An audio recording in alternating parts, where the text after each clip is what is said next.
قدرمنو کتونکو دا وخت په ډي ایچ کیو هسپتال تیمرګره کې موجود یم. د روژې مبارکه میاشت ده. د دغه مبارکې میاشت په مناسبت سره دلته دسترخوانونه لګېدلي دي. دغه دسترخوانونه د هغه خلکو دپاره دي کوم چې د مریضانو سره د لرو لرو علاقو نه راغلي دي.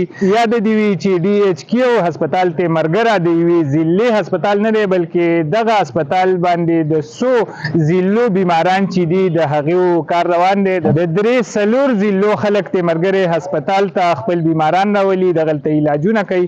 په دغه موقع باندې چې دغه بیمارانو سره کم خلک راځي نو د هغوی دپاره د دغه دسترخوان تابیا شوې ده.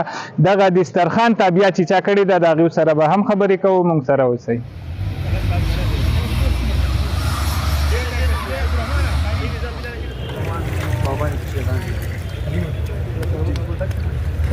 دا دسترخوان چې کوم دی چونکې دا موږ په دې نسبت باندې لګولی دی 2023 نه 24 او ماشاءالله 25 روان دی.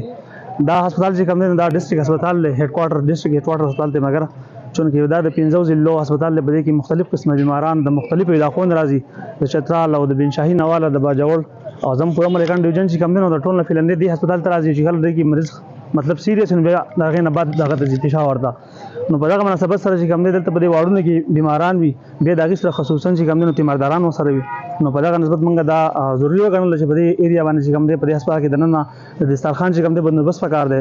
نو الحمدلله زموږ سره په ګڼ شمېر باندې چې کوم دی بیماران، تیمارداران او د هغې سره سره چې کوم دی نو په دې ایریا کې چونکې دا زموږ چې کوم دی دا یو بزنس هب دی تیمرګره، نو په دې باندې دلته دا ریړو والا ټرالو والا دا مزدورکار خلک چې کوم دی دلته کارونه کوي د ورځې او د ماښام نه راشي الحمدلله هغه چې کوم دلته کانه وکړي او ښه پرسکون ماحول ته الحمدلله موږ پرووایډ کړی دی.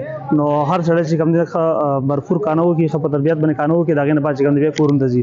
الحمدلله موږ تقریبا د 4-5 کالو راسې بلکې د 8 کالو راسې په ډسټرکټ هیډ کوارټر هسپتال تیمرګره کې چې دا د دې دیر لوور، دیر اپر او دغه شان چې کوم دی لویر چترال، اپر چترال، باجوړ ایجنسي او دغه شان دا مختلف اضلاع د دې بیماران پیشنټ دلته اډمیټ وي، هغوی غونډه دې نه مستفید کېږي. الحمدلله دا موږ په بازار کې ډونیټ کوو د خلکو نه او دلته موږ کوشش دی چې هره څومره زموږ دلته محتاج خلک دی، غریبان دي، بیماران دي، د هغوی سره راغلي خلک دی یا ارګد سراونډنګ ایریاز کې چې څومره هغه مسافر دي چې هغوی په هاسټلو کې اوسېږي یا هغه میډیکل سټورز مالکان چې هغوی کورونو ته اکسس نشي کولی، نو موږ غواړو چې هغوی ته فیسیلیټیز پرووایډ کړو، هغوی ته موږ دا فري افطار دسترخوان چې کوم دی فراهم کړو، هغوی د دې نه مستفید شي. نو دا د پاکستان مرکزي مسلم لیګ د ذمهدارانو طرف نه، دیر لور طرف نه چې کوم دی باقاعده موږ منعقد کوو.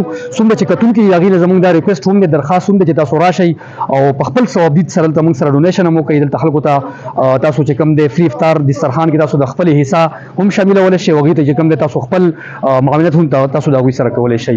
الحمدلله اوس په دا ټایم موږ تقریبا اومه رمضان دی، موږ د تیمرګرې ډي ایچ کیو هسپتال کې موجود یو. زموږ سره یو بیمار هم دی چې دغه بیمار ډېر سیریس و، د هغه د وجې نه موږ داخل شو، دلته بیمار هم داخل شو. نو چې موږ مازدیګر افطاري ټایم و، موږ چې دې خوا وکتل نو ماشاءالله ځای په ځای باندې دسترخوانونه لګېدلي وو، ډېر مزه هم کوله او ماشاءالله لکه خوشحاله شوم چې ماشاءالله پاکستان کې دننه داسې دسترخوانونه لګي د غریبانو مدد کېږي. نو زما دا تاسو یو پیغام دی چې مثال کې کم چا وس کېږي په کم ځای کې مالداري ښه کارونه کوي، نو دا هم یو ښه کار دی چې لکه مثال کې ځای په ځای باندې دسترخوان ولګوي او غریبانو دا کانه مفت ورکوي، نو دا ډېره ښه خبره ده.